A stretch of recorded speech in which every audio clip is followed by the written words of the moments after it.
So let's talk about master the art of communication. A few things you need to work on is mastering the words, the verbiage, the phraseology. It has to become second nature to you. We're going to dive a little bit into this. This is actually found in my book, Survive to Thrive. The Survive to Thrive book, I'm going to take a little piece of what's in that book and cover it here because it's important, and the mastering of communication. You know, I hear people on my team, and when I'm doing two-way, three-way calls or presentations, I get folks who come and they're with me and they're watching and they're hearing what I'm doing. Well, when I do recorded calls and I get it out to the team so they can hear the conversation back and forth with me and a prospect, and they say, Jay, that just sounds so smooth. I don't think I'm ever going to sound that smooth. And I say to them, if you hear me 3 or 4 or 5 times, you're going to hear me say the same thing.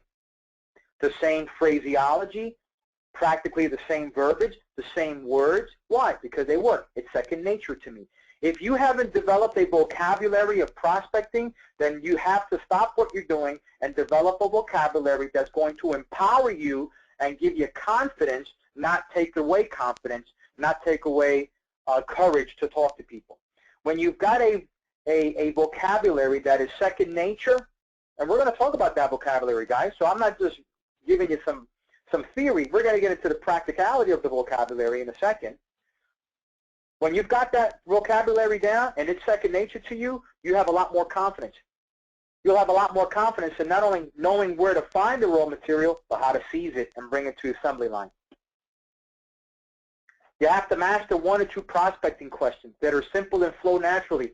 When we dive into LinkedIn and some of the scripting that we're going to get into, you're going to notice that I am pretty repetitious in the same questions that I ask. It's almost comical.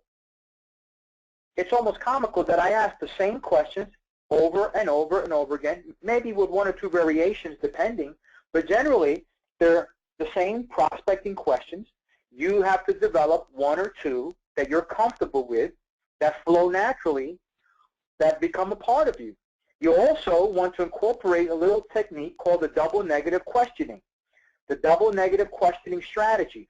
When you ask a double negative question, it only produces a positive answer. It's a fun play on communication and engaging someone in a dialogue that feeds positive responses to you. You're going to see what I mean about that in a second. Finally, you have to utilize a mild entry position before you have ask your pivotal question. A mild entry position. I hear too many people, and incidentally, not just in our team or and other teams that I talk to every now and then, but I get prospected all the time. I have people trying to reach out to me to offer me stuff from their own network marketing deals, and I'm very respectful, and I believe everyone deserves an opportunity to present and to share the goodness of what they do. I reserve the right to refuse, but I'm very respectful about every entrepreneur who is genuine and honest, and for the most part, I'll give them their 3 minutes. And I have to laugh. Some of these guys are horrible in their verbiage and their placing of the questions. It's terrible, and it's no wonder they struggle. You have to find what's called a mild entry position before you ask your pivotal question. You'll see that in a second. So knowing all that, phraseology, prospecting, mastering questions, double negative questions, and utilizing a mild position, let's take a look at some samples. By the way, guys, this here and a lot more, you find it in my Survive to Thrive book.